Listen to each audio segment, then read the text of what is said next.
कांग्रेस नेता और रायबरेली से उम्मीदवार राहुल गांधी 2024 के लोकसभा चुनाव प्रचार के लिए सोमवार को रायबरेली पहुंचे हैं। नामांकन के बाद ये उनका क्षेत्र में पहला दौरा है। उनके रायबरेली पहुंचने पर उनकी बहन और पार्टी नेता प्रियंका गांधी वाड्रा भी मौजूद रहीं। प्रियंका ने जनसभा को संबोधित किया। आज मुझे बहुत गर्व है कि आपके सामने कांग्रेस पार्टी की तरफ से आपके प्रत्याशी अपने बड़े भाई श्री राहुल गांधी को मैं यहां लाई हूं। इस देश में इकलौते नेता है जो 4000 किलोमीटर कन्याकुमारी से कश्मीर तक चले और उसके बाद मणिपुर से मुंबई तक उन्होंने यात्रा की, सिर्फ इस देश को एक संदेश देने के लिए कि देश का जन जन भाई भाई है, कि देश में पूरी तरह से विकास तब आएगा जब देश की एकता बनी रहेगी।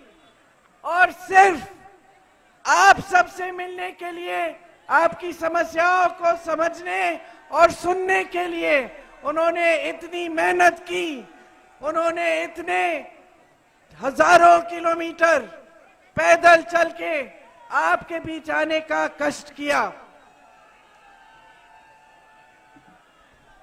इसीलिए आज आप उन्हीं की बातें सुनिए।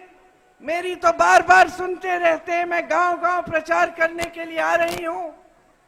मैं आपको इतना कहना चाहती हूं कि बहन हूं राहुल गांधी जी की, उनको बचपन से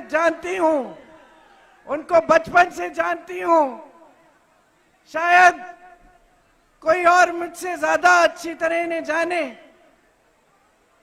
मैं एक बात आपको बता सकती हूं, बचपन से राहुल जी को अन्याय नहीं बर्दाश्त हुआ।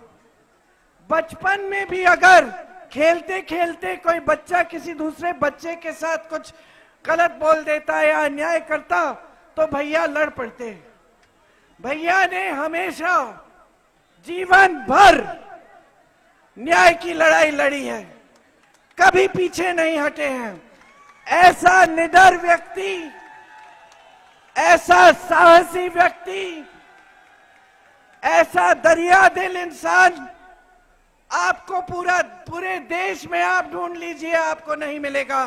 खास तौर से राजनीति में और जीवन में जो व्यक्ति सच बोले और सच्चाई से पीछे ना हटे, उस व्यक्ति का हमेशा महत्व होता है। समाज में भी उसे हम अलग दृष्टि से देखते हैं, आदर की दृष्टि से देखते हैं। भाई आपको हमेशा सच बोलेंगे, चाहे आपको पसंद आए ना आए, चाहे वो सच कभी कड़वा लगे, लेकिन सच्चाई से पीछे नहीं हटेंगे। उन्होंने सत्य का पथ पकड़ा है, वो हमेशा इस पथ पे चलेंगे। रायबरेली की जनता के लिए आपसे कंधा से कंधा मिलाकर आपकी लड़ाई लड़ेंगे और आपका विकास। इस दौरान राहुल गांधी ने मोदी सरकार पर जमकर निशाना साधा और रायबरेली से रिश्ता भी कायम करने की कोशिश की।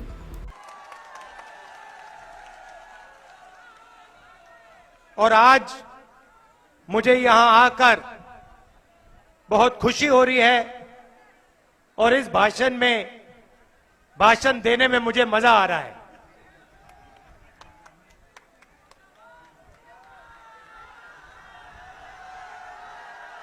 तो आपको मैं एक घर की बात बताता हूं। आप मेरे परिवार हो, तो यहां रायबरेली के साथ हमारा रिश्ता 100 साल से ज्यादा लंबा है।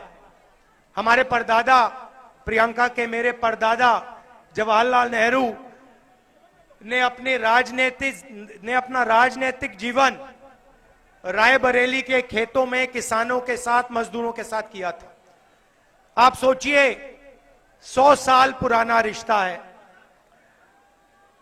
तो आज कुछ दिन पहले, आगे आ जाओ।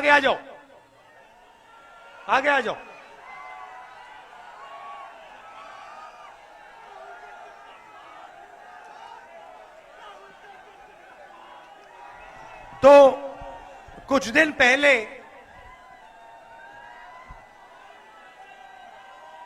पहले मैं मां के साथ बैठा था।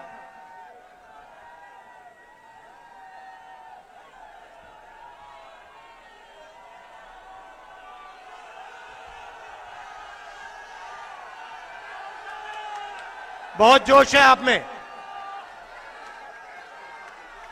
तो कुछ दिन पहले मैं मां के साथ बैठा था। ये हमारे सोशल मीडिया वाले जो हैं ये वीडियो ले रहे थे और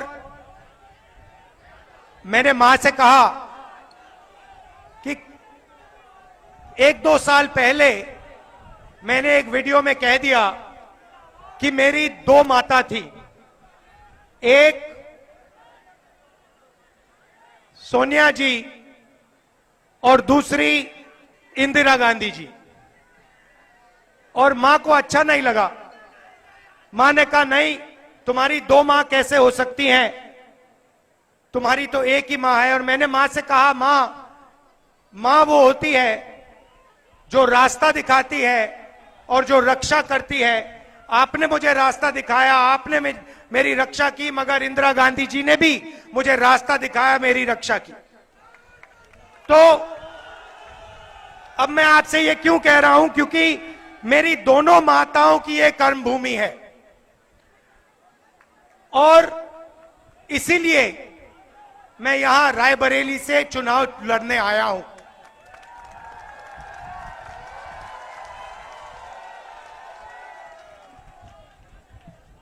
चुनाव अजीब सा चुनाव है क्योंकि पहली बार हिंदुस्तान के इतिहास में बीजेपी के लोग, आरएसएस के लोग हमारे संविधान को खत्म करने में, नष्ट करने में लगे हुए हैं। इनके नेताओं ने साफ कहा है कि हम अगर चुनाव जीतेंगे तो कॉन्स्टिट्यूशन को बदल देंगे, फाड़ के फेंक देंगे। अब भाई और बहनों, आपको मालूम है कि जो भी आपको आज तक मिला है, किसानों को, गरीबों को, दलितों को, आदिवासियों को, पिछड़े वर्ग के लोगों को, गरीब जनरल कास्ट के लोगों को, जो भी हिंदुस्तान के कमजोर लोगों को मिला है वो इस किताब ने आपको दिया है। और इस किताब के बिना जनता की सरकार नहीं होगी, अदानी और अंबानी की सरकार होगी। और वो जो आज आपकी थोड़ी सी रक्षा है वो भी गायब हो जाएगी। और नरेंद्र मोदी जो चाहते हैं 2-3 लोगों की सरकार, वो पूरी तरीके से चलाएंगे। 2-3 और चीजें होंगी। जो आपको पब्लिक सेक्टर में रोजगार मिलता है, सरकारी ऑफिसेज में रोजगार मिलता है, वो खत्म हो जाएगा, रिजर्वेशन खत्म हो जाएगा और गरीबों के सारे रास्ते बंद हो जाएंगे। भैया थोड़ा शांत हो जाएं, थोड़ा शांत हो जाएं, बोलने दीजिए, शांत हो जाइए, डिस्टर्ब मत कीजिए। तो सारे के सारे जो आपके रास्ते हैं, जैसे ही ये संविधान खत्म होगा, ये सारे के सारे रास्ते आपके बंद हो जाएंगे। और लड़ाई इसी बात की है। लड़ाई संविधान को बचाने की है, लड़ाई किसानों को अधिकार दिलवाने की है, गरीबों की रक्षा करने की है। भाई और बहनों, नरेंद्र मोदी जी ने पिछले 10 साल में 16 लाख करोड़ रुपया 22-25 अरबपतियों का कर्जा माफ किया है। आप सोचिए, 16 लाख करोड़ रुपया मतलब 24 साल का मनरेगा का पैसा नरेंद्र मोदी जी ने 22 लोगों को दिया है। और सच्चाई यह है कि आज 22 लोगों के पास उतना धन है जितना हिंदुस्तान के 70 करोड़ लोगों के पास है। इतना अन्याय हिंदुस्तान में कभी पहले नहीं हुआ। एक व्यक्ति को एयरपोर्ट, पोर्ट, इंफ्रास्ट्रक्चर, डिफेंस की इंडस्ट्री सारी की सारी पकड़ा दी। किसानों से छीना, मजदूरों से छीना, गरीबों से छीना, युवाओं को रोजगार नहीं दिया। और आप देखो, मैंने मीडिया के मित्र कहा था, मगर भाइयों और बहनों, ये मीडिया वाले हमारे आपके मित्र नहीं है, ये अदानी के मित्र हैं। और आप इस बात को बहुत अच्छी तरह समझते हो। ये मीडिया के स्ट्रिंगर्स हैं, ये भी समझते हैं इनको सैलरी लेनी है, बच्चे पालने हैं तो ये करते हैं, इनकी गलती नहीं है, मगर लगाम इनकी अदानी जी के, अंबानी जी के हाथ में है। जो वो कहते हैं ये करते हैं। आप देखिए रायबरेली में, अमेठी में कितना काम हुआ है। District hospital, Lalganj rail coach factory, NTPC Unchahar thermal power station, AIIMS जिसको बीजेपी ने रोका, स्पाइस पार्क जिसको बीजेपी ने रोका, Sharda canal, Ganga bridge, Rajiv Gandhi institute petroleum technology, Rashtriya Udan academy, NIFT, FDDI, ये सब हमने किया। हाईवेज बनाई, मगर मीडिया आपको ये कभी नहीं कहेगा, कभी नहीं बताएगा। भाइयों और बहनों, कभी किसी किसान को आपने मीडिया में देखा है? कभी देखा? कभी किसी बेरोजगार युवा को इंटरव्यू देते हुए देखा आपने? कभी मजदूर की बात करी इन्होंने? अंबानी की शादी देखी? 10 करोड़ की घड़ी, लाखों रुपए का ड्रेस देखा? तो ये भाइयों और बहनों हमारे नहीं है, ये अदानी के, अंबानी के, मोदी के। मोदी जी का चेहरा 24 घंटा ये दिखाएंगे, मगर किसानों की, मजदूरों की बात ये कभी नहीं करने वाले हैं। भाइयों और बहनों, हमने मन बनाया कि अगर नरेंद्र मोदी 22 लोगों के लिए काम कर सकते हैं और 22 अरबपति बना सकते हैं, तो कांग्रेस पार्टी करोड़ों लाखपति बना सकती है। अब आप कहोगे राहुल गांधी क्या कह रहा है, करोड़ों लाखपति कैसे बनेंगे? मैं समझा देता हूं 2 मिनट में। हिंदुस्तान में सारे के सारे गरीब परिवारों की लिस्ट बनेगी, उसमें उत्तर प्रदेश के करोड़ों लोग होंगे। इस भीड़ में से हजारों लोगों की लिस्ट बनेगी। लिस्ट में से हर परिवार में से एक महिला का नाम चुना जाएगा और उस महिला के बैंक अकाउंट में, उस महिला के बैंक अकाउंट में 50,000 नहीं, 70,000 नहीं, 90,000 नहीं, 1 लाख रुपया साल का अंदर जाएगा, इनसाइड। आप सोचो, 1 तारीख को जुलाई में 1 तारीख सुबह हिंदुस्तान के करोड़ों गरीब लोग अपना बैंक अकाउंट देखेंगे और जादू से 8,500 रुपए उस महीने के अंदर महिलाओं के बैंक अकाउंट में। भाइयों और बहनों, जुलाई में देखेंगे 8,500 रुपए, अगस्त में 8,500, सितंबर, अक्टूबर, नवंबर, दिसंबर, खटाखट खटाखट खटाखट खटाखट 8,500। अब महिलाओं के बैंक अकाउंट में क्यों बता देता हूं, शायद हमारे यहां भाई हैं, पुरुष हैं, आपको अच्छा ना लगे, मगर कहना पड़ेगा। बता दूं या नहीं बताऊं? बता देता हूं। तो देखिए, हमारे भाई मजदूरी करते हैं, जॉब करते हैं, खेतों में काम करते हैं, फैक्ट्रियों में काम करते हैं, 8 घंटा 10 घंटा काम करते हैं, घर के बाहर काम करते हैं, उसके लिए उनको सैलरी मिलती है। मिलती है नहीं मिलती है? मिलती है। 21वीं सदी में महिलाएं भी मजदूरी करती हैं, महिलाएं भी जॉब करती हैं, जो आप करते हो वो भी करती हैं, उनको सैलरी मिलती है? मिलती है? मिलती है ना? ठीक है। तो 10 घंटे घर के बाहर आप काम करते हो, 10 घंटे वो भी करती हैं। मगर फिर जब आप घर आते हो, महिलाएं 8-10 घंटे घर में काम करती हैं। करती है नहीं करती है? हां, इसीलिए उनके बैंक अकाउंट में 1 लाख रुपया साल का जा रहा है। मगर मैं आपको बहुत अच्छी तरह जानता हूं, मैं जानता हूं महिलाओं के बैंक अकाउंट में पैसा जाएगा, मगर आपके हाथ वो पैसा आ जाएगा, तो सबका फायदा होने जा रहा है। अब किसानों के लिए नरेंद्र मोदी 3 काले कानून लाए। देश के सारे किसान सड़क पे आ गए, धरना की। 70 किसान शहीद हुए। नरेंद्र मोदी कहते हैं ये किसान नहीं है, ये आतंकवादी हैं। बोला ना? तो किसानों को नरेंद्र मोदी आतंकवादी कहता है। किसान सिर्फ 2 चीज मांग रहा है। भारत जोड़ो यात्रा में, न्याय यात्रा में हजारों किसानों से मैंने पूछा कि भैया क्या चाहिए आपको?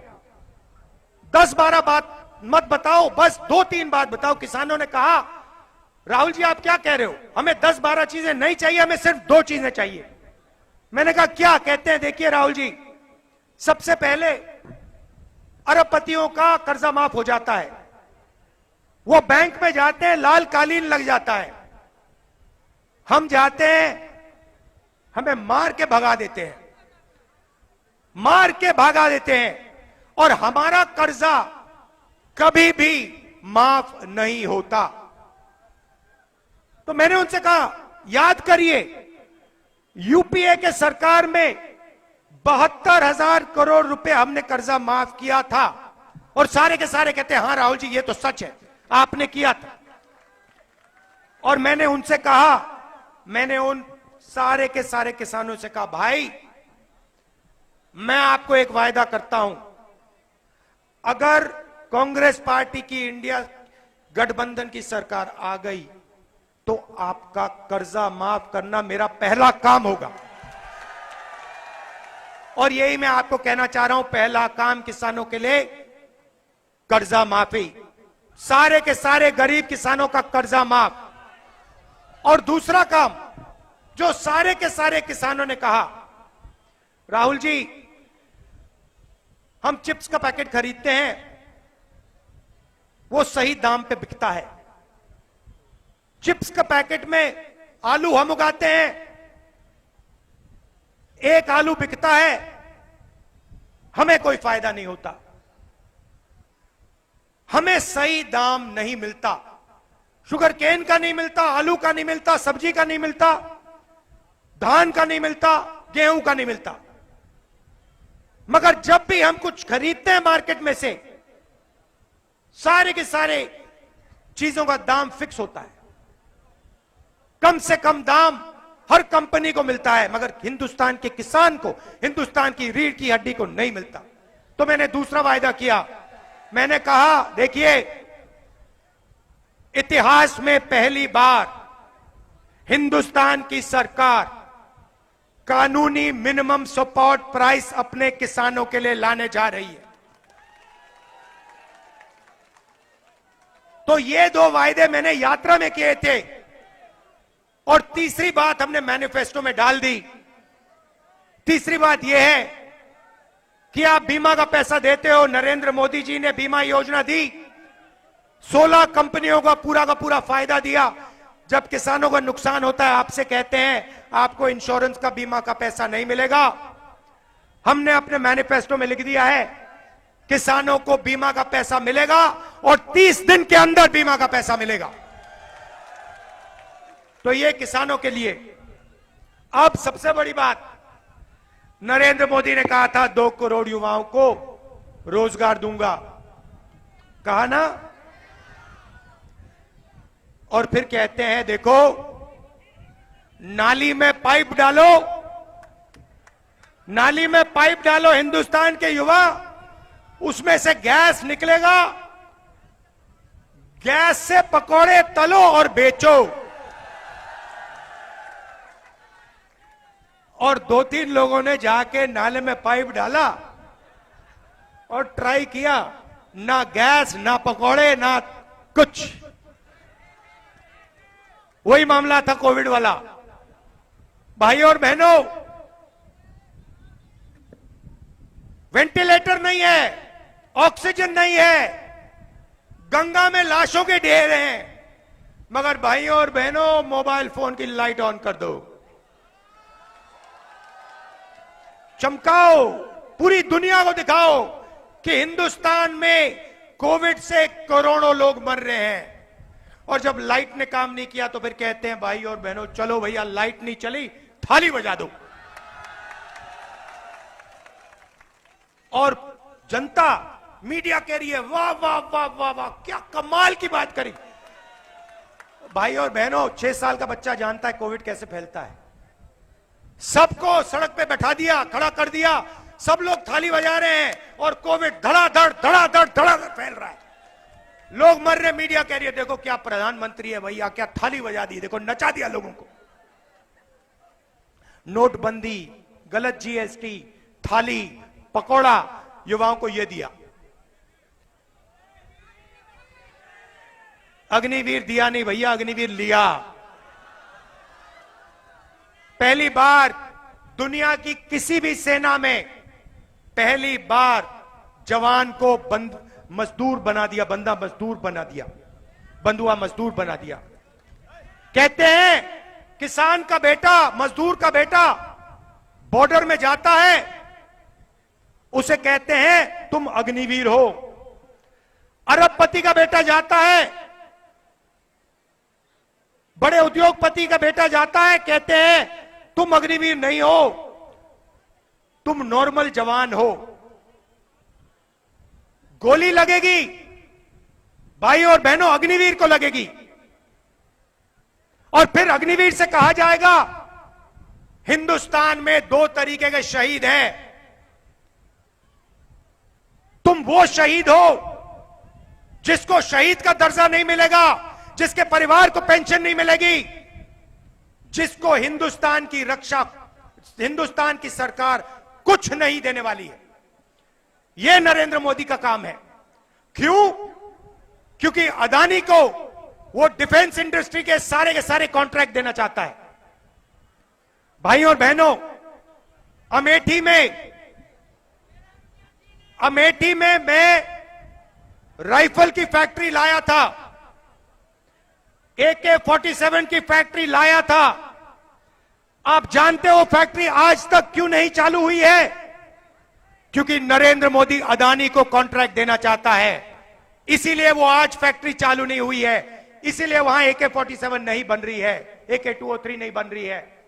भाइयों और बहनों, अग्निवीर इसलिए बनाया गया है, आपको, हिंदुस्तान के किसान के बच्चों को, मजदूरों के बच्चों को जवान नहीं मजदूर बनाया गया है।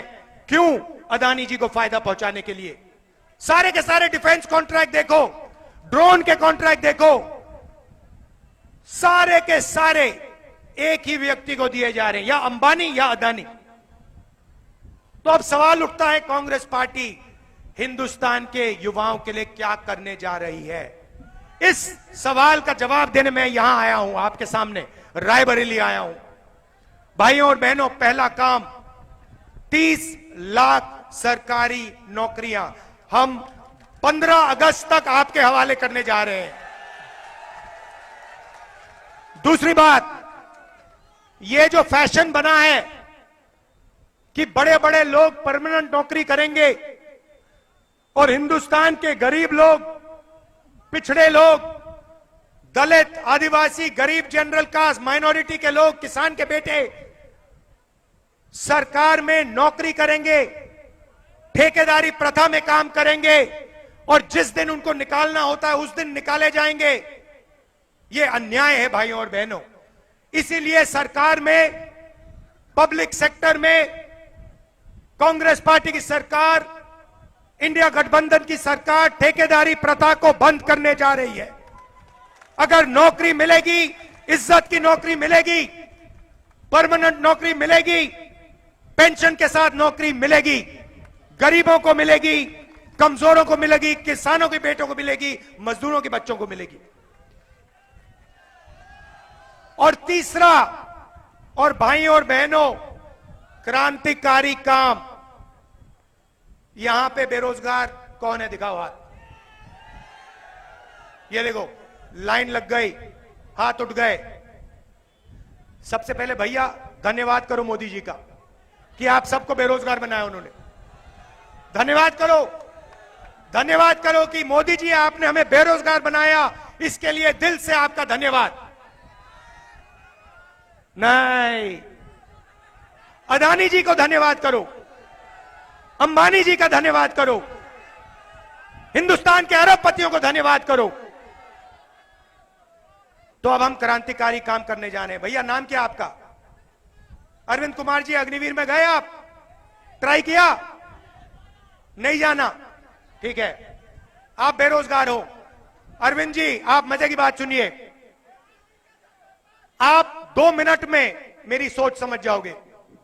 अरविंद जी, अरबपतियों के जो बेटे होते हैं ना, उनको अप्रेंटिसशिप मिलती है। जॉब लेने से पहले उनके पापा कहते हैं, बेटा जाओ 1 साल की नौकरी करो, काम करना सीखो, सैलरी मिलेगी, ट्रेनिंग मिलेगी। मगर यह मौका अरविंद जैसे युवाओं को नहीं मिलता। अरविंद जी 24 घंटा सड़क पे घूमते हैं, पहली नौकरी ढूंढते हैं, हाथ जोड़ते हैं, मंदिर जाते हैं, पूजा करते हैं, कुछ नहीं होता। तो अरविंद जी, जून में हमारी सरकार आएगी और हम आप जैसे करोड़ों युवाओं को एक नया अधिकार देने जा रहे हैं। अप्रेंटिसशिप का अधिकार, पहली नौकरी पक्की।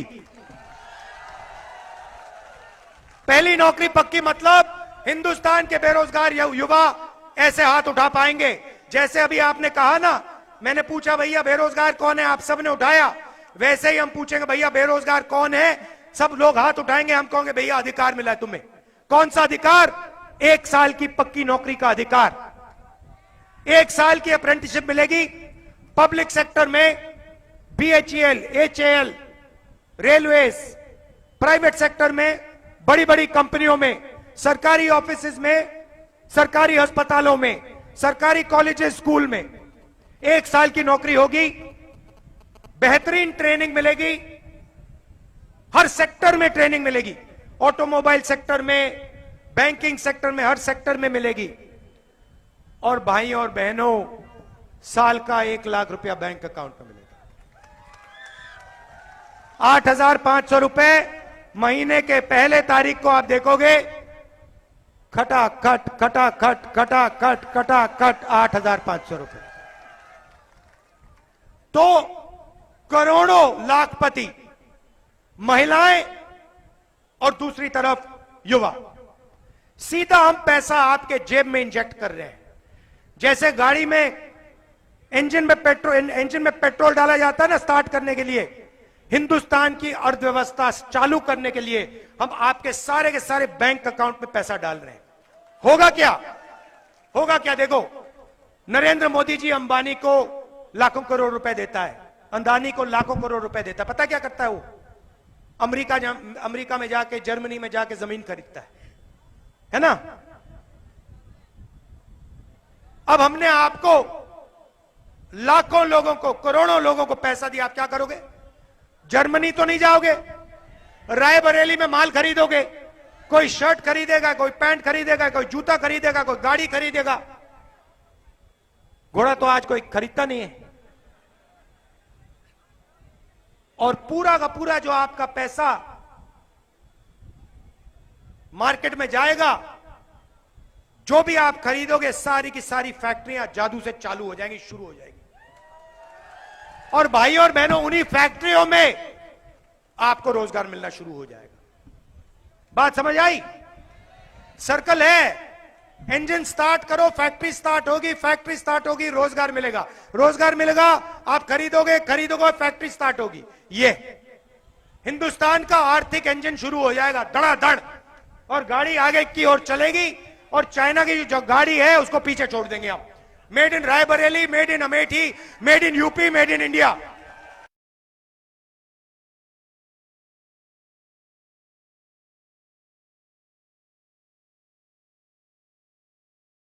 की महिलाएं, आज 250 रुपए मिलता है मनरेगा में, जून 4 के बाद 400 रुपए हो जाएगा। और आशा और आंगनवाड़ी की महिलाओं को कहना चाहता हूं, आपकी आमदनी कम है, जून 4 के बाद आपकी आमदनी दुगनी हो जाएगी। यह मैं आपसे कहना चाहता था। आपने इतने प्यार से मेरी बात सुनी, मजा आ गया मुझे, मैं सच बताऊं। और इतना जोश था, देखो मैं बताऊं आपको, मैंने इस इलेक्शन में 70, 80, 90 मीटिंग्स कर ली हैं, मगर इस मीटिंग में इतना जोश था कि मुझे कहना पड़ा कि भैया मुझे बोलने दो। तो मैं दिल से आपका धन्यवाद करता हूं। ऐसा लग रहा है कि मैं आपके बीच में परिवार में आया हूं। दिल से आपका धन्यवाद करता हूं। और एक और बात जो मुझे कहनी पड़ेगी, मेरी जो बहन है, कहां गई? इधर आओ।